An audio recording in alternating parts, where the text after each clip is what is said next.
Ini beliau yang disorot bukan saya nggak penting disorot. Nama saya Raden Bambang Cahyadi. Nah, kebetulan bapak dari Jogja, ibu dari Madura. Oh ya. Jadi campuran antara Jogja Madura. Setelah itu lanjut pendidikan di Gontor. Alhamdulillah 6 tahun tuntas, pengabdian di Banyuwangi 1 tahun, di Tidar Magelang 1 tahun. Setelah itu ke Batam. Di Batam tahun pertama mengajar, pengabdian di masyarakat ya. Tahun kedua kami dipilih jadi kepala sekolah di sana juga. Ya karena basicnya mungkin mendidik ya, Gontor kan mendidik ya. Jadi waktu itu umur 21 sudah kepala sekolah.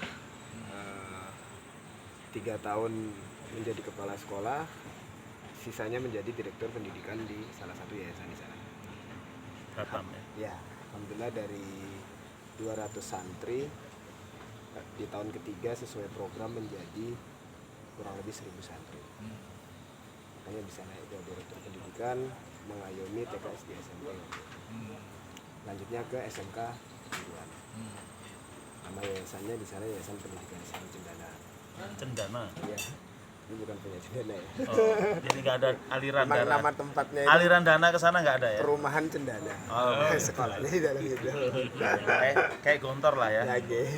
Nah, menggunakan nama daerah. Setelah itu pensiun di tahun ke-10 saya pensiun dalam mengajar, dalam arti kata bersosial atau berkhidmatnya itu dalam dunia pendidikan sudah. Akhirnya mencoba hijrah karena paku buminya udah nggak ada. Waktu itu ada paku bumi saya di Batam, ibu saya Petres loh. Jadi saya harus yang menjagain, mendampingi. Setelah ibu pecah ya kembali, akhirnya sudah nggak ada paku buminya, jadi saya hijrah. Jadi untuk lebih mengembangkan itu harus ke Jakarta. Karena tolak ukur sebuah kesuksesan sebuah wirausaha kan di Jakarta. Jika sudah bisa kita taklukkan Jakarta, insya Allah kalau ke daerah lebih mudah. Lebih gampang. Ibu kota ya. Ya alhamdulillah dari modal ngutang 5 juta. Sebelumnya saya sempat, ya kalau bahasa saya itu bahasa gembel lah. Ya, numpang di Pondok Tidar Magelang itu 3 bulan, di Pondok Darul Mutakin Parung Kiai Roja 1 bulan. Metroja. Ya, Kiai Muktasim itu 2 bulan. Saya cuma datang, Yai mohon izin numpang makan, numpang tidur, numpang sholat. Karena nggak tahu mau ngapain. Ya, akhirnya sudah 6 bulan itu dapat isarohnya untuk di dagang hasil laut.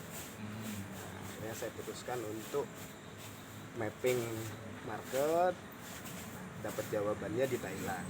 Karena kalau untuk Malaysia, Singapura sudah banyak yang ekspor ke sana, sehingga mengurangi kompetitor dalam sebuah usaha. Salah satu strategi yang jitu ternyata ke Thailand itu kan Kosong kompetitornya sedikit gitu.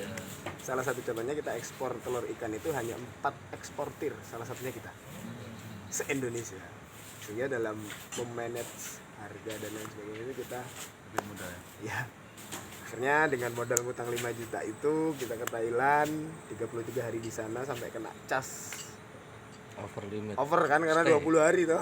Paspor pelancong kan 20 hari. 400 baht per hari. Ya itu saya mulai, kalau di Indonesia mungkin banyak ayam penyet ya pinggir jalan ya.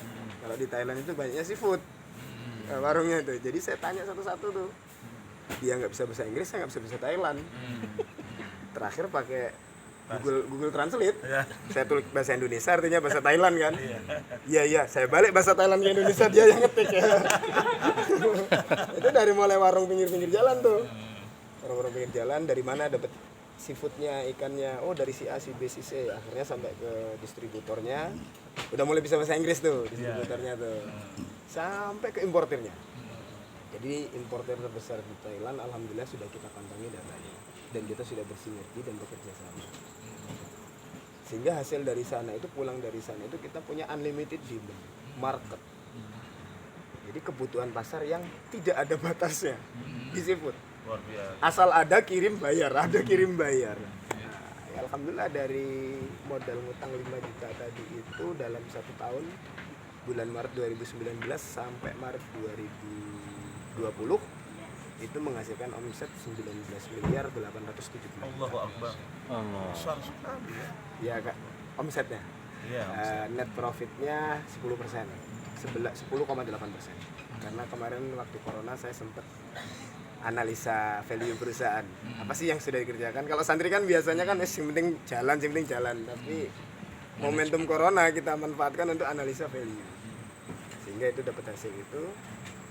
Sini Bu. Nah, dari situlah namanya PT Santri Nusantara Bahari Indonesia. Nah, dari situ akhirnya banyak teman-teman santri yang di entrepreneur itu hadir gitu, datang. Gimana perkembangan? Ya, alhamdulillah. Ada kerama di jalan. Nah, sehingga teman-teman itu datang tanya bagaimana ini kok bisa kita maulah belajar, ya asal menggunakan metode dagang syariah sesuai yang diarahkan Rasul, insya Allah. Karena memang salah satu kisahnya tembus bisa ke importer itu kan waktu itu ada 3 supplier dari Indonesia. Jadi importer ini salah satu the number one di Thailand. Dia impor setiap tahun itu 400 kontainer. Dan kita diberikan kuota 100 kontainer untuk mensuplai. Nah, jadi tadinya itu dia suplainya itu dari Pakistan, Oman, Yaman, India. Semua telur ikan. Kalau itu Indian Makaran, Kembung Banjar yang ada di warteg sama warung makan Padang itu. Nah, tapi yang size besar. Jadi waktu itu dia nyari supplier dari Indonesia, ada 3 perusahaan yang maju. Dia minta paymentnya by LC kan. Yang satu bisa payment by LC tapi harganya nggak masuk, terlalu tinggi. Yang satu harganya masuk tapi nggak tahu LC. Terus saya ditanya, how about your offering brother? Gitu. Waduh sih, ini 2 udah nawarin belum ada yang goal katanya. Karena kita santri kan, I need 3 days aja. Saya butuh 3 hari. Apa gelar sajadah? Ada. Lah santri kan diwiriti mawon gitu ya. Gelar sajadah diwiriti kan sih. Cek jenenge sapa? Kun Ramin. Oh ya wis Kun Ramin. Wis awak dhewe santri modale sajadah wis suwe kiri hari ketiga. Brother, how about your offering price? Oke, jadi seperti ini. Jadi kita dapat isaroh udah pakai metode dagang Rasul aja biar kamu nggak bingung kan gitu kan. Beli ikan di nelayan sekian. Biaya proses pembekuan sekian. Biaya proses pengiriman dari Sorong Papua ke Jakarta sekian, dari Jakarta ke Thailand sekian. You know about the price in the market and I also know berapa kamu mau letakkan harga untuk ini. Jadi dia langsung respon gini, which a businessman you are gitu. Kowe iki pengusaha macam apa? Crazy businessman. Karena dia nggak pernah dapetin bisnis dengan metode seperti ini gitu. You don't worry when I come to Indonesia. Ente nggak takut ane datang ke sana, ane sikat langsung dari nelayan kan gitu bahasanya. Rezeki sama saya ngapling rasanya ini santri kan gitu ya. Rezeki kan udah ada kaplingannya. Ya monggo kalau mau datang ke Indonesia. Jangankan kamu niat itu, kamu nggak niat datang pun saya wajibkan kamu hadir. Kenapa? Sebelum saya ngirim barang saya nggak mau sampai sana ditolak. Ditolak saya susah. Kalau kamu datang ngelihat barang, oke, nggak masuk, bisa saya jual lokal. Oke, send your account number. Kirim nomor rekening. Langsung dikirimnya DP. Jadi itu suatu hal yang dia sendiri melanggar aturan perusahaan dia. Karena harusnya payment by LC kan, letter of credit, bank garansi. Nggak lazim gitu. Dia DP 30% terus datang ke Indonesia, mau ke Papua, tak mampirkan ke Muara, culik ke Muara Baru, Muara Angke, Papua, turun Surabaya, Probolinggo, Juwana, Pati, Semarang, baru balik. Pulang 17 kontainer dia bawa pulang. Dari DP cuma 1 kontainer. 1 kontainernya itu senilai 750 juta, sekitar 17 miliar sekian. Ya langsung 17 tadi. Iya, langsung kita kena panggil sama kepala cabang CMB Niaga Syariah Bogor. Kenapa? Ini uang apa sebesar ini masuk? Ya karena perusahaan baru. Iya. Aneh dianggap. Lah iya. Akhirnya oke. Oke. Nih. Dikira teroris atau Iya. laundry. Ini quotation letternya, ini PO-nya, ini pro forma invoice, ini invoice-nya. Oh, oke Gus. Udah masuk semuanya Gus. Oke, asik, bisa dicairkan. Langsung cair hari itu juga. Sekarang kita jadi nasabah priority di situ karena dia nggak pernah dapat uang masuk dari luar sebesar itu. Sebesar itu ya, terbesar sekarang. Iya, akhirnya kan kalau bank itu masuk uangnya gede, dapat fasilitas dari pusat, tahu kan? Wah, jadi seneng sekali tuh. Jadi kemana-mana akhirnya kita jadi prioritas di Bimbing Mega Syariah Bogor. Nah dari situlah teman-teman santri yang datang itu kan, ayo lah Gus, gimana kita belajar dong yang manajemen syariahnya? Ya monggo, saya bilang, semuanya udah punya kuncinya kok. Akhirnya dibuatlah wadahnya Yai. Akhirnya wah ini susah nih, harus ada wadahnya. Dibuatlah namanya Yayasan Santri 9 Nusantara. Nah, yang mana yayasan ini nanti mendirikan holding company namanya PT Pilar Santri 9. Punya 9 pilar usaha tuh. Sandang, pangan, papan, pendidikan, jasa, pertambangan, energi, kesehatan, dan keuangan. Sekarang sudah ada 25 subsidiary company atau afiliasi company, anak perusahaan dan mitra perusahaan, itu ada 25 perusahaan sudah. Dan semuanya ownernya santri. Karena tagline kita jelas, mengenterpreneurkan santri Dan mengsantrikan entrepreneur. ya, top markotop. Nah, entrepreneur yang udah sukses, agak kering ininya.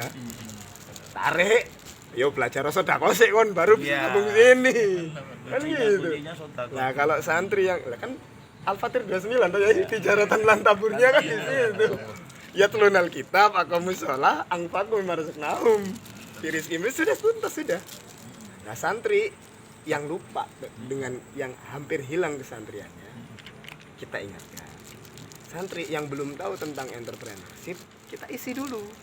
Jadi disiapkan dulu karakternya. Santri kan karakternya udah bagus, tapi SDM-nya tentang entrepreneur kan kosong. Nah, akhirnya banyak santri yang memulai usaha selalu diawali dengan penipuan, kebohongan. Maksudnya itu ditipu orang, kegagalan. Karena apa? Santri kan wes yang penting laku. Teko, ya wes aku percaya penting urusan. Ini kan nggak bisa di dunia entrepreneur seperti ini. Nah, akhirnya banyak santri yang nggak sukses di entrepreneur karena itu. Oh, aku percayalah Gusti Allah sing jamin lah. Kowe arep nipu yo urusanmu karo Gusti Allah. Yo entrepreneur ora iso kaya ngono. Harus ada step-stepnya. Nah, itulah yang akhirnya kita isi. Nah, salah satunya Yai untuk awal ini kita alhamdulillah bersinergi dengan Kemenko, Kementerian Bidang Perekonomian. Kemenko Bidang Perekonomian itu asdepnya itu namanya Pak Erdi Rio. Jadi tadinya dia sebelumnya itu bukan asdep, masih biasa. Ketemu kita, akhirnya kita delivery lah program konsep ini tadi, disampaikanlah ke Pak Erlangga di ACC. Udah kamu jadi asdep, tapi kamu realisasikan program itu lah gitu. Makanya saya kemana-mana acara Kemenko akhirnya diculik. Narasumbernya tuh. Ini santri yang kurang ajar di ruang resmi. Asdep sama kemarin kan ngundang BUMN, ada Bulog, ada RNI. Ini kalau serius bantu pesantren ya serius, jangan main-main. Nah ini yang berani ngomong. Ini anak muda kok siapa ini orang gondrong sekali. Ya, saya bilang ya kalau memang bikin acara seminar, jangan pulang nggak ada hasilnya, kosong. Harus ada implementasinya dong, realisasinya dong. Gitu pustok. Lah, gawe apa lek ngono tok kowe? Kan pegel, ya bikin acara aja jangan bawa kita gitu loh. Biar saya berjalan dari grassroots aja enggak masalah gitu. Terus kita juga disupport sama ini ya, Direktur PD Pontren, Pendidikan Diniyah dan Pondok Pesantren, Dr. Waryono. Kemenak ya. Iya, Kemenak. Karena kenapa? Itu nanti di jalur pendidik yang pilar usaha yang pendidikan, itu kita punya Akademi Santripreneur Nusantara. Nah, ini yang mau kita sinergikan nanti ya. Mas, tempatnya Jadi ada. Akademi Santripreneur Nusantara Yang ini ditunggu-tunggu itu. kita mendidik santri ya yang baru lulus atau yang sudah lulus. Bukan yang santri baru ya, yang sudah kelas 6 mau jadi ustadz atau kader dari sebuah pesantren. Pesantren punya kadernya untuk bidang ekonomi siapa? Kita didik 99 hari ya. 99 hari, 33 hari pertama itu MKDU, mata kuliah dasar umum. Itu tentang tauhid berbisnis, syariah berbisnis, akidah berbisnis, etika berbisnis. Mata kuliah intinya itu sesuai dengan faknya masing-masing. Nanti misalnya di sana tentang sawah, padi, itu tentang padi. Tentang hasil laut, ya hasil laut. Tentang pakaian, garment, Konveksi. ya konveksi. Ya, itu kita sediakan mentornya. Tekniknya lagi. Yes. Di 33 hari terakhir MKA mata kuliah akhirnya itu dia membuat skripsi. yaitu skripsinya tentang proposal usaha. Yang mana ini setelah 99 hari dia kita pulangkan menerapkan proposalnya itu selama 7 bulan. Jadi 1 tahun toh. Jadi ini bukan sertifikat, tapi keluarnya ijazah D1. Itulah difasilitasi oleh Dr. Waryono PD Pontren, jalur vokasi namanya. Jadi bukan sertifikat. Lah mereka nggak bisa sarjana, nggak bisa D1, nggak bisa dapat ijazah pindah toga kalau 7 bulan ini tidak bisa mengimplementasikan proposal usahanya. Berarti skripsinya nggak lulus tuh. Tidak hanya sekedar tulisan dan laporan skripsi seperti itu, tapi skripsi itu uang kan mana sudah jadi, buka apa, warung jamu, warung bakso, di mana di sana. Setelah dia lulus baru fundraising ya, baru pendanaan. Oke, kamu dalam 7 bulan sudah bisa menjalankan warung bakso, gerobak dorong misalnya. Kita buat restoran bakso, 5 cabang, kamu yang kelola, bikin perusahaannya, kamu direktur utamanya, direktur keuangan kita siapkan, orang finance soalnya, tapi dia monitoring secara ideologi dia atau konsep inovasi usaha dia, karena dia yang punya konsep, maka dia yang harus menjadi direktur utama. Tapi finance-nya harus kita dampingin, karena dia pasti mencari uang itu mudah, yang susah adalah mengelola dan menumbuh kembangkan uang ini tadi gitu loh. Golek ya gampang uang itu, nyari modal ketemu siapa percaya dapat modal. Tapi dari modal ini bisa nggak dikelola dengan baik? Bisa nggak yang dari 1 M menjadi 10 M, yang dari 5 juta jadi 19 M atau 2 M, yang dari 100 juta jadi 500 juta, bisa nggak mengelola dengan baik dan menumbuhkan? Nah, rata-rata teman-teman santri pinter nyari uangnya. Mari ngono njur main percaya karena santri wis aku wis sembayang wis ngene, tapi implementasi di lapangannya kurang kuat. Akhirnya ditipu, di ini, digowo melayu duit gitu. Karena saking tadi. Sedangkan dalam bisnis nggak boleh seperti itu. Ya Kanjeng Nabi pun juga cara berdagangnya kan jelas sekali. Beliau saudagar handal juga loh. Role model kita juga. Nah, saya kebetulan mengcopy paste beliau khusus di entrepreneurnya. Kemarin itu 33 hari saya sowan ke beberapa pesantren dari Jakarta ke Banyuwangi itu kan memang tanpa jadwal ya, mana pesantren yang ketemu saya masukin ketemu, izin silaturahmi. Kalau yang di Cirebon itu Tegal Bubuk, Gus Rifkil, Gus Faris Buntet, Kang Ujang, Gus Tomi itu sempat saya sowani itu kan Ujang, terus sama tempatnya Kiai Akil ya, Kiai Sirot itu di Kempek gitu. Nah, kalau Banyuwangi itu di Blok Agung, Banyuwangi itu Gus Haris, anaknya Mbak Muhi pendirinya yang dari Ponorogo, dan beberapa pesantren yang ada di situ. Yang mendeliverykan ini sebenarnya, mensosialisasikan dan memohon ridho yang pertama dari para kiai selaku warasatul anbiya kita saat ini. Kita memohon ridhonya yang pertama, yang kedua ya didoakan semoga bisa istiqomah finiyah, karena jangan sampai niat ini goyang. Kalau sudah jadi biasanya gampang goyang. Nah, saya kan khawatirnya kan di situ. Makanya alhamdulillah itu kan sudah